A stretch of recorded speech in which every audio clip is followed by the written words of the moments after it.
like to invite Aisha, daughter of Mehboob Basha from Fazilat Awwal, to deliver a speech on the topic तहरीक आज़ादी हिंद में मुसलमानों का किरदार।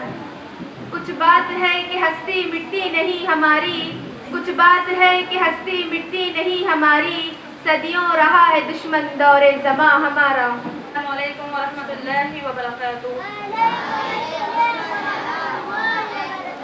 अल्हम्दुलिल्लाहि रब्बिल आलमीन वस्सलातु वस्सलाम अला रसूलिहिल अमीन व अला आलिहि व सहबिहि अजमईन, अम्मा बाद।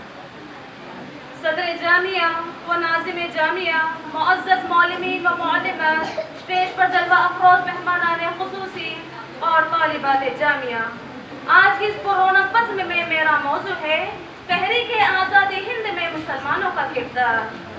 16वीं सदी ईस्वी में अंग्रेज ताजिर बनकर हिंदुस्तान आए और ईस्ट इंडिया कंपनी के नाम से तिजारती कंपनी की बुनियाद रखी और अपनी शातिराना चालों के जरिए पूरे मुल्क को अपनी गुलामी की जंजीरों में जकड़ लिया।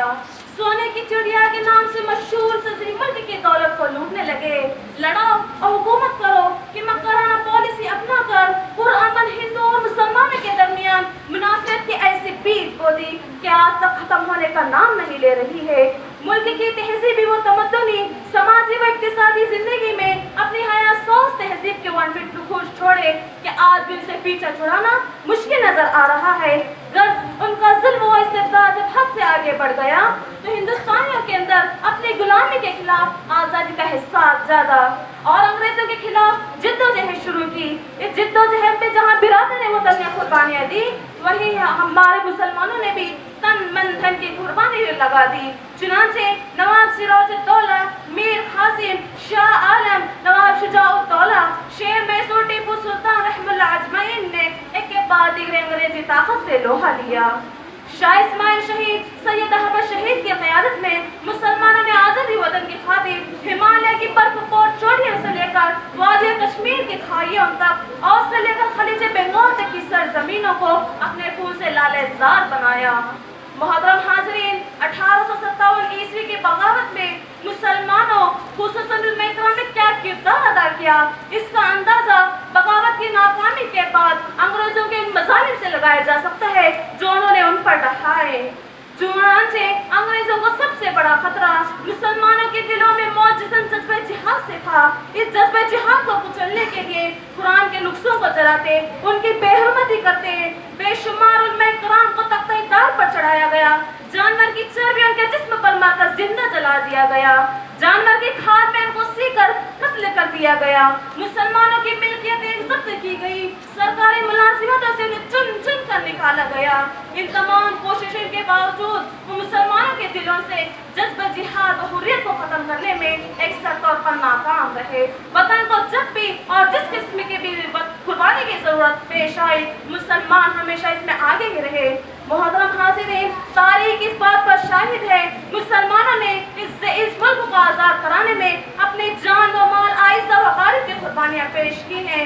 चुनांचे उलमा अहले हदीस सादिक़ून ने इस मुल्क को आज़ाद कराने में पेश रहे हैं। चुनांचे 1857 ईस्वी में उलमा की कई से जमात तैयार हुई जिन्होंने अपने कलम व किताब खुतबे व दुरूद से मुसलसल अवाम के दिलों में आज़ादी की रूह फूंकते रहे। उलमा अहले हदीस की अजीम कुर्बानियों को कभी भी फरामोश नहीं किया जा सकता। चुनांचे हिंदू मुसन्निफ ताराचंद अपनी किताब तारीख़ आज़ादी हिंद में रकम तराज है 5 लाख उलमा अहले हदीस से ज्यादा लोग अंग्रेजों ने शहीद कर डाला। सिर्फ बंगाल में 2 लाख से ज्यादा मुसलमानों को अंग्रेजों ने शहीद कर डाला। इस हिंदुस्तान के पहले पंडित जवाहरलाल नेहरू ने खुद इस बात का इकरार किया है, अगर हिंदुस्तान के मुल्क के लिए जिन लोगों ने कुर्बानी दी है उन तमाम लोगों की कुर्बानियों को एक पलड़े में रखा जाए और उलमा अहले हदीस सादिक़ून की कुर्बानियों को दूसरे पलड़े में रखा जाए तो उलमा अहले हदीस सादिक़ून की कुर्बानियों का पलड़ा भारी हो जाएगा। जी हाँ, हिंदुस्तान के पहले वजीर आजम ने खुद इस बात की शहादत और गवाही बताती है कि उन्होंने कितनी अजीम कुर्बानियाँ पेश की है। बड़ी मेहनतों और कोशिशों के बाद ये मुल्क आज़ाद हुआ है और बिल आखिर 15 अगस्त की वह हसीन सुबह नमूदार हुई कि इस मुल्क को उनके अंग्रेजों की غلامی سے آزاد ہو گیا۔ آئیے ہم اس جشن یوم آزادی کے موقع پر عہد کریں کہ ہم غلامی کو کبھی برداشت نہیں کریں گے، چاہے وہ سیاسی آزادی ہو یا دینی سماجی آزادی ہو، پیش کرنے سے کبھی گریز نہیں کریں گے، کیونکہ غلامی میں نہ کام آتی ہے نہ شمشیریں نہ تدبیریں، غلامی میں نہ کام آتی ہے نہ شمشیریں نہ تدبیریں، جو ہو ذوق یکی پیدا تو کٹ جاتی ہیں زنجیریں۔ اب آخر میں اللہ تعالی سے دعا ہے کہ اللہ تعالی ہم تمام لوگوں کو ہمارے اسلاف کی طرح قربانی کا جذبہ پیدا کرے، آمین۔